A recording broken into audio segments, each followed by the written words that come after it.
میں نے سنا ہے کہ چکن میں سور کی چربی ہوتی ہے، کیا یہ صحیح بات ہے؟ کس میں؟ چکن میں ایسے اچھا، میرے علم میں تو نہیں ہوتی.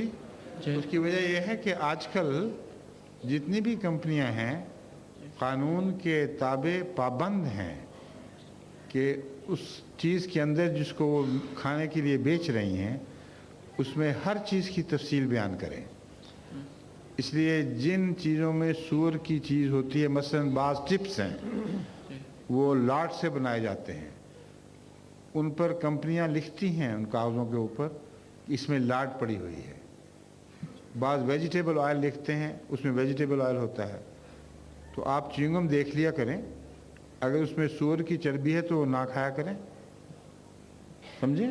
سمجھا. ٹھیک. اس کے لفافے پر دیکھ لیا کریں کیا لکھا ہوا ہے. ٹھیک، جزاک اللہ. اچھا، اور اگلا سوال. السلام علیکم. میرا نام سید نسیم احمد شاہ ہے اور میں جماعت اہل اسلام سے تعلق رکھتا ہوں. جی. اور پیچھے سے کہاں سے؟ کراچی سے. ٹھیک ہے. حضور، نماز ظہر اور نماز عصر میں ہم ظہر سے یعنی سورت نہیں پڑھتے، تو اس میں کوئی حکمت ہے؟ اکثر دوپہر کے وقت خاموشی کا وقت ہوا کرتا ہے. جی. لیکن جتنی میوزک وغیرہ کی مجلسیں ہیں وہ مغرب کے بعد لگتی ہیں. جی.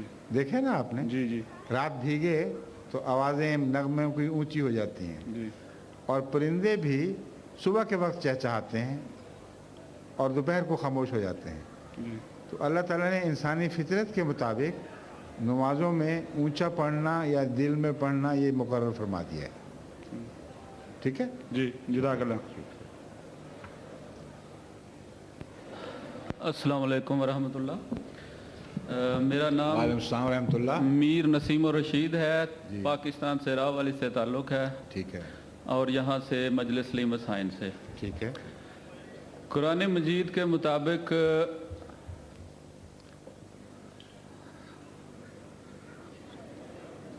اس بچے کا سر پڑ گیا آپ کے اوپر. اچھا، قرآن مجید کے مطابق انسان جو ہے اس کو اللہ تعالیٰ نے اس لیے پیدا کیا ہے کہ انسان اس کی عبادت کرے. ٹھیک. تو میرا سوال یہ ہے کہ اللہ تعالیٰ کو کیا ضرورت ہوئی کہ اس کی عبادت ہو؟ انسان کو ضرورت ہے، اس کے لیے پیدا کیا ہے. خدا نے یہ نہیں فرمایا کہ مجھے ضرورت ہے.